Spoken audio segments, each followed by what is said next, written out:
Carl Chivers from United Kingdom. I wanted to thank you for the contribution you've done for the film Iron Sky: The Coming Race. Your help is crucial in our attempt to finish the greatest film about Nazis living in the center of the earth, riding the dinosaurs. And with your help, we're able to actually make it.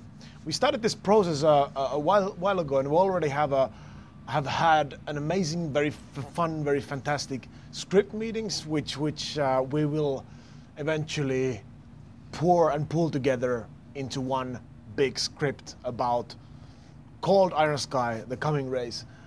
It will feature a lot of things that will be rather unexpected from a film of any kind.